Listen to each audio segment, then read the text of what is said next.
Welcome back to Snooze Worthy. I'm Paige Legault and I'm here with Lindsay. And today we have a special guest, Constance Lewis. She's joining us again. We are so excited to talk through your brand new guide and class, Connections Before Sleep Teaching. This is all about helping families get more rest, whether you've got an infant, toddler, an older child. We all need the connection before sleep. Yeah, that's exactly right. And Constance has done an amazing job creating a resource that's practical, it's clear, it's supportive. And today she's with us to break it all down for you. So, Constance, thanks so much for being here. We always love having you join us. Thank you for having me, Paige and Lindsay. I love being here. I love talking about my passion. And so here I am. And I'm excited to really dive into this new course and this new guide and share everything about it with you so it can help more families. Awesome. So let's just jump right in. I know listeners are eager to hear exactly what this guide covers. Mm-hmm. So tell us a little bit about an overview of your guide. What does it cover? What are you hoping families get from it? So essentially, the guide is really mostly about connection and how connection is really important before you can even start really sleep teaching, sleep coaching, sleep training. And it really is just supportive of how exactly do you do that. And it really talks about how to navigate sleep challenges with just confidence, knowing, okay, I've filled my baby, my toddler, my child's cup up with this connection. I have this predictable routine that I'm following, and I know that they're getting a big, nice dose of connection before bedtime. So now I can feel confident going into these gentle steps of training my little one how to sleep better. So essentially, it's just working through transitions. If you're moving naps, if you're adjusting schedules, even with older kids, the guide and the class really just is a step-by-step instruction on how to provide more connection in order for them to sleep better. And that's what everybody wants, is more sleep. Not just for us, but for our kids too. Yeah. Yes, that's awesome. It sounds like such a comprehensive guide or a class when you're offering those. So, who would you say this is for? Is there a specific age range? Should it be used by somebody who's really stuck with sleep? Great question. I really essentially thought, okay, can benefit from this in a way of like, what age child do they understand connection in a sense, right? Yeah. So when we think about a baby, obviously connection is like skin to skin and holding and singing and rocking and playing, right? And all those things, which are important too. But as they get older, they start to understand play and one-on-one time and physical love and touch in a different way. And so I thought, at what age does that really start? And I think depending on the baby, but usually around anywhere from 8, 9, 10 months and up. So it's really about that section of age range. And we go all the way up to age 5 for this certain tips. But honestly, a lot of this stuff can even be transitioned to up to age 12 or older, because really kids just want more connection from their parents. The world is so crazy. We're always so busy. We're always overscheduling and rushing and going. And especially if your kids are at school all day long, or if your baby's at daycare all day long, and they're gone from you all day, and they come home and they just really crave that one-on-one time, that connection with you. And this is just a way to build it in so that they feel safe going to bed at night and they feel better about being away from you again. Yeah, I think that's so huge. And even we hear all the time, I give my kids one-on-one time. I am home with them. But how often are we home with them, but we're also like plugged into our screens and technology? That just eats away that connection. Can you walk us through a little bit of how the guide is structured? Yes, and I agree with you, Paige. To kind of piggyback on that really quickly, is that I also am, I do this too. My kids go to school and then they come home and I'm like, I got to do dinner and I got to do laundry and I got to pack lunches and I got to do work and I got to, there's all these tasks. I'm a very task oriented person, especially being a nurse. And so I'm like, I have all these tasks and I'm like, wait a minute, and I'm starting to really tap into this. And that's why connections become so big for me, is that I'm like, okay, I'm going to put my phone away and I'm going to sit down on the ground and just really involve myself and my kids in their connection and play. And so that's really what the guide in the class does. It's just structured a little bit around how to do this, actionable steps. It's a printable guide that you can take. And then I also have the course that you can watch and learn from, where you just, you learn with this video, you learn exactly what to do and how to do it. And everything is really accessible through the guide. And then if you join our membership, it's all on there with the course as well. So you just follow along and you do it at your own pace, and you try different connection techniques that I recommend at your own pace without feeling stressed about it. It's kind of like, oh, let me just try this tonight and see, if it helps my child, because everybody's different. Yeah, absolutely. I love that. And so when somebody has decided to go through the guide or they watch that course, what is one thing that you really hope the parents gain after they go through that course and they complete that guide? I love this question, because when you want to give somebody something, you want it to be worth something. You want them to learn something from it. You want them to not be like, oh, it's another guide. Here we go, And so I really enjoy the fact that this guide is really, it builds confidence and clarity, and knowing, okay, I've filled my kid's cup up, and I know that their sleep challenges aren't necessarily from me not giving them attention and connection. So I feel like a lot of guilt sometimes behind gentle sleep training or coaching, even if it's however you choose to do it, is that guilt of like, did I give my child enough love, enough attention today to really feel safe in their space alone again at night? And so if we can take that guilt away and make you feel, okay, I'm confident that I really filled up their cup and I really gave them what they needed. I know it's not that. It is maybe a behavioral or a habitual thing. And sleep challenges are so overwhelming within itself. And it also not only helps the child, but it helps the parent. Like, doing these steps helps you feel more connected and, fills your cup up too as well, not just their cup. So it, essentially is just strategies to empower parents to work through in order to get better sleep, and also to build connection, which we all need more of in our life anyways. We certainly do. I really love that. And I also feel like we see a lot in what we do, but also in our communities. Connection isn't as intrinsic as you would think, right? Yeah. Especially if you don't have family with kids, if you're not around other children, if you're just building your community, it can feel really daunting, and you can kind of feel like you're drowning and you don't know where to start.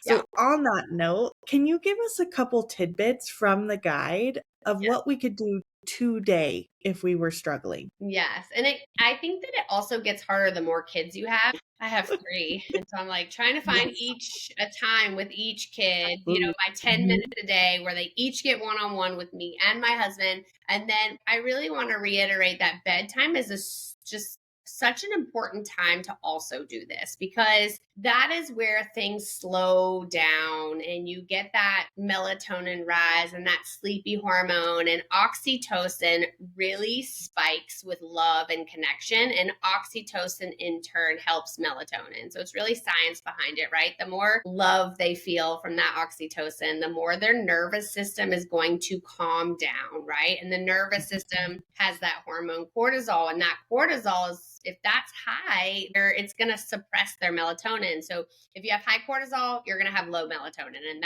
that right there, you're going into a bedtime battle. So if we can just calm their nervous system with that love and connection, with their oxytocin, that's going to help sleep and melatonin. So that's a little science behind it. But I've put some examples of things that you can do. And really, it's kind of a checkpoint for parents of like, okay, am I giving each kid me wholly, giving them me, and for a certain amount of time? And then at bedtime, what does that look like? Am I actually rushing my kid through bedtime? And this is where I find with a lot of my clients, they're just rushing through the steps, trying to get to bedtime, to get to the plan, to get the kid into bed, to follow the schedule and be super strict about it, which I love schedules, and I'm that person too. So don't be, I'm that crazy, like, oh, it's 7:15, everybody in the bed.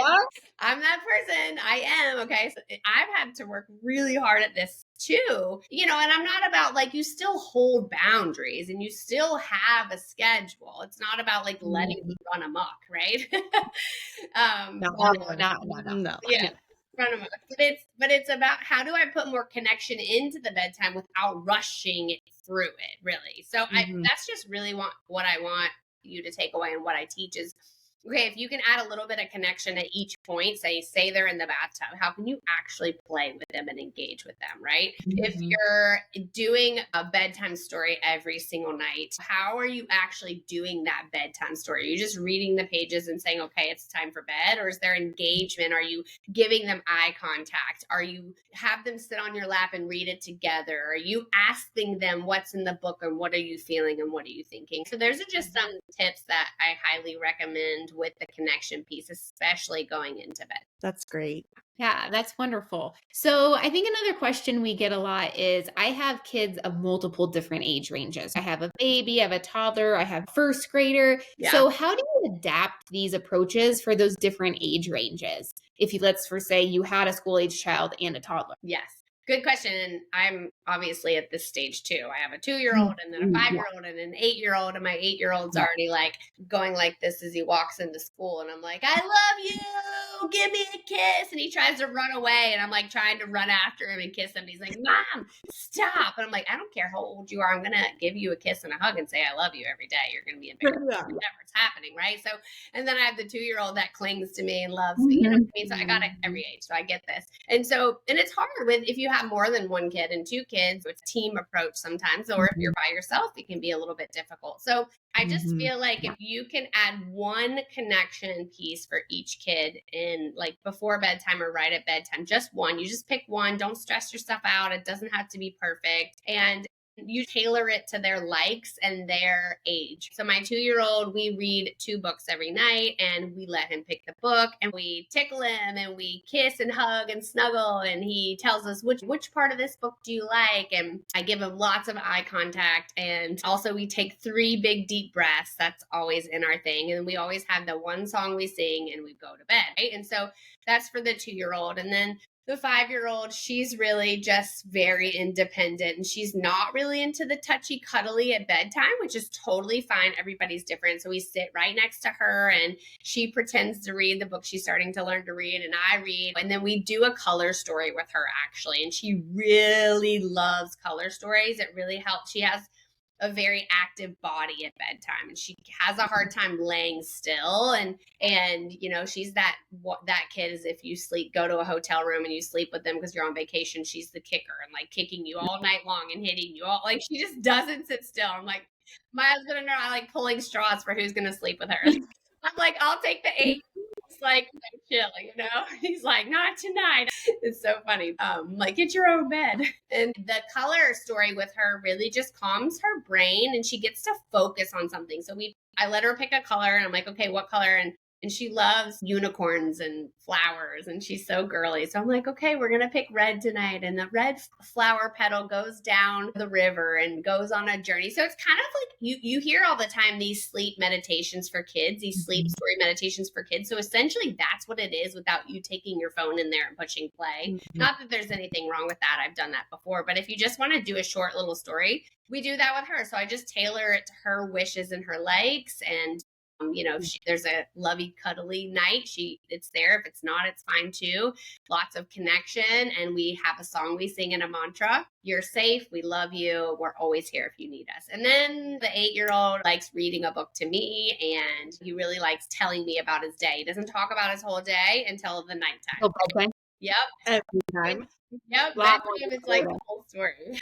No, is that everybody else that happens to? I'm like, oh, buddy. Yeah.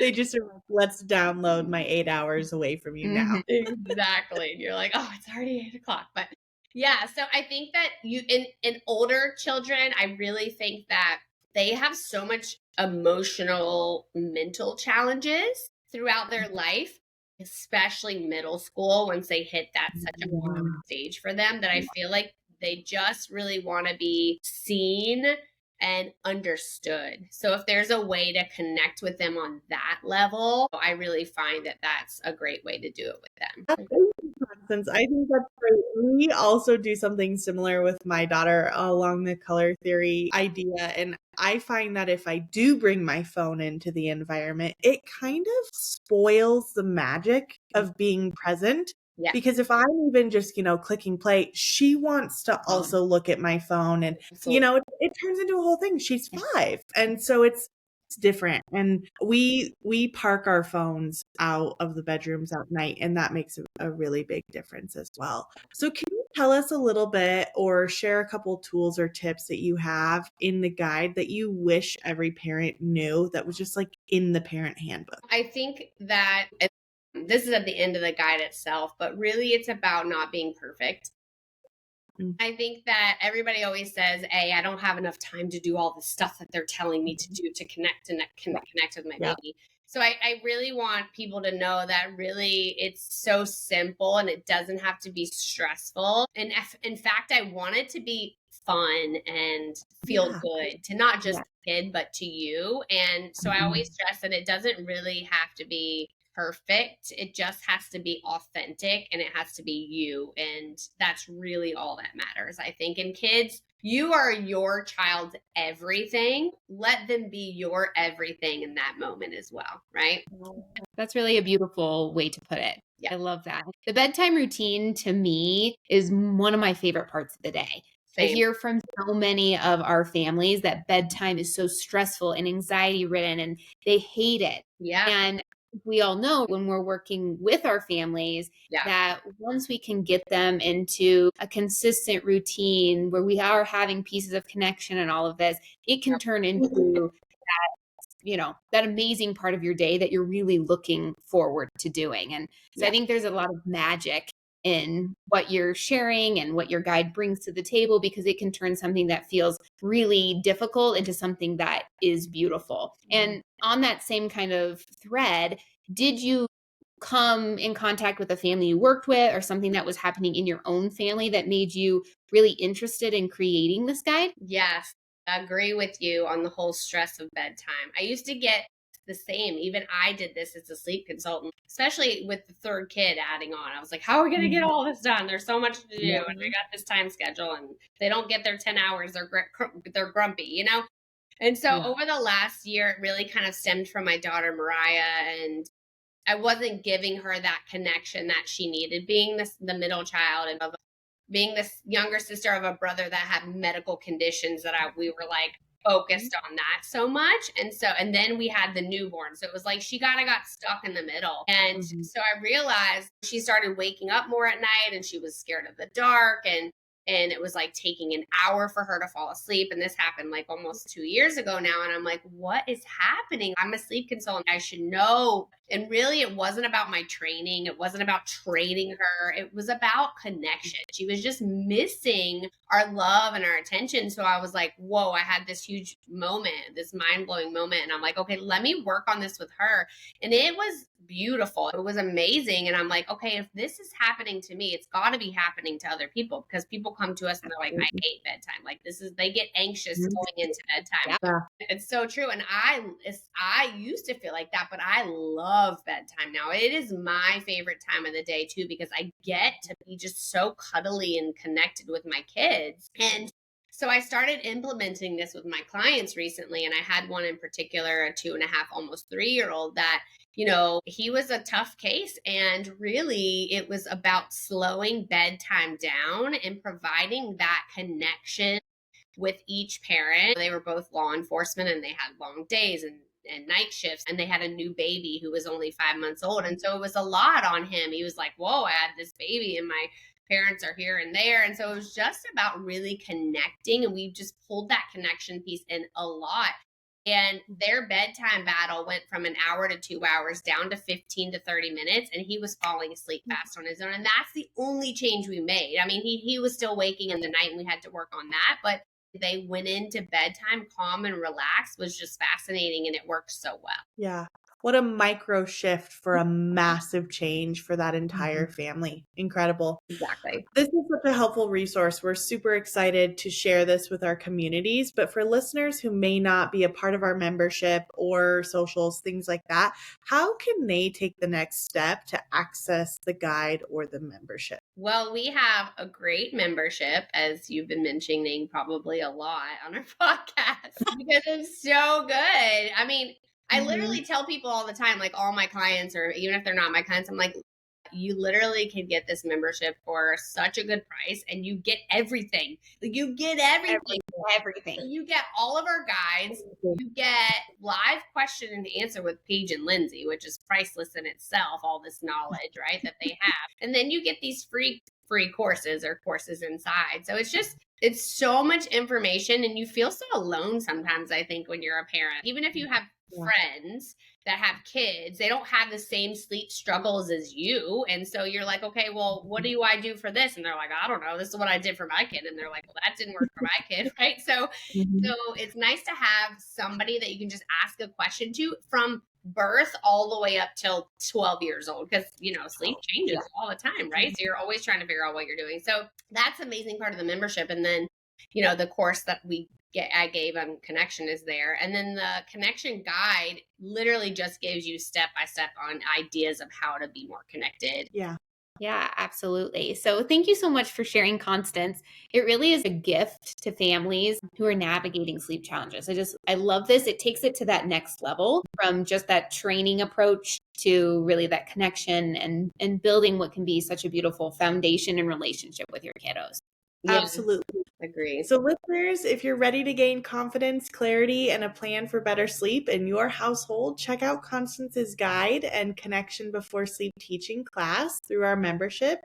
And also feel free to follow her on social medias. She gives lots of really great social tips on her channels. So where can we follow you for more tips? Constance.childsleep_expert is on Instagram, is where you can get all my information. I talk a lot about connection there, so it's all on there. Wonderful. Thank you so much. We were so happy to have you, and we'll see you again soon. Thanks for having me. Thank you, everybody. Bye.